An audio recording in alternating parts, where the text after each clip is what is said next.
If I'm on your FYP, congratulations. I'm your new Tia. I'm fixing to show you how to make some shrimp ceviche. We're boiling our shrimp today. We're not cooking it with limes. So grab your pendeja beater 500, hit that follow button, and come on, let's go. Start by heating up your pendeja beater 500.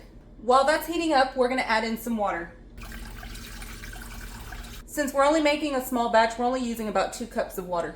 For my ceviche, I'm using 1 pound of raw shrimp. This has already been deveined and deshelled, so I'm just gonna give it a quick rinse. I'm using cold water. While our water is coming up to a boil, we're gonna go ahead and slice this into smaller pieces. We want them to be about that size. It doesn't have to be fancy, you just want them uniform so that way they cook evenly. And that way when you get a bite of your ceviche, you're able to get a lot of the ingredients in one bite as opposed to just one big piece of shrimp. After your shrimp is cut up, we're gonna add the juice of 1 lime to our boiling water. It's not boiling yet, but it's almost there. Shut up. After that has started boiling, add in your shrimp. You want to do this very carefully. You don't want it to splash on you. Now let that cook for about 3 to 4 minutes. After about 3 minutes, get your chingadera and get an ice bath and start pulling your shrimp out. Just throw that in your ice bath. Come here, little shrimpy, shrimpy, shrimp. Then just move that around so that way everything stops cooking. We're gonna let that sit for just a little bit. Right here, I've got 1 cucumber and I'm just gonna cut the ends off of this. Then I'm gonna cut it in half. Grab a spoon and take the seeds out. Then just slice this up. Yes, I did wash my cutting board. Now when you're at the grocery store getting your cucumber, you wanna make sure that when you grab it, it's kind of firm. We don't want soft cucumbers.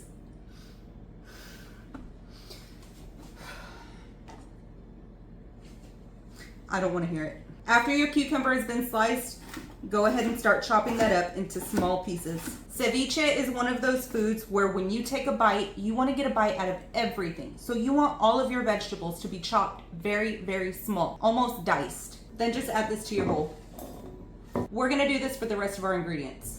1 Roma tomato, 1 jalapeño. I took the seeds out, but you can leave them in if you want to. Half a bunch of cilantro that's been finely chopped. And then lastly, half of a purple onion. You can adjust the amount of the vegetables in this recipe. If you don't like a particular ingredient that's in here, you can leave it out. If you don't like it as much and you just want to adjust the quantity, go ahead. This is yours. I'm just showing you how I make it. Make it your own. Or you can try it and tell me what you think. I'm using 6 limes for this. Get your juicer, cock it, and load it.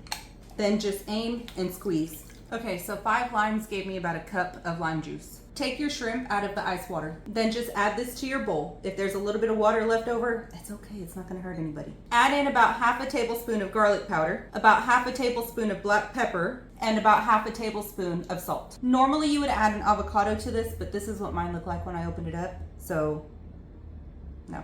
Next, we're gonna add in a couple splashes of our favorite hot sauce. I'm using Cholula, but you can use whatever you want. Maybe 3 tablespoons. About 3 tablespoons of Worcestershire sauce. And then we're gonna add in a little bit of ketchup, about 1/4 cup.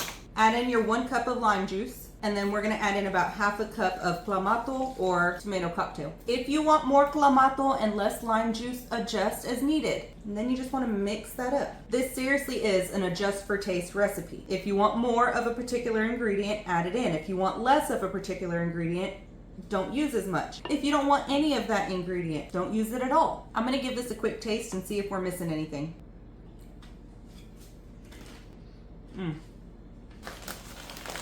That is really good, you guys. I'm gonna stop here and I'm gonna let it sit in the fridge for about 30 minutes. That way the shrimp can absorb some of that lime as well as the rest of the ingredients. Then you're good to go.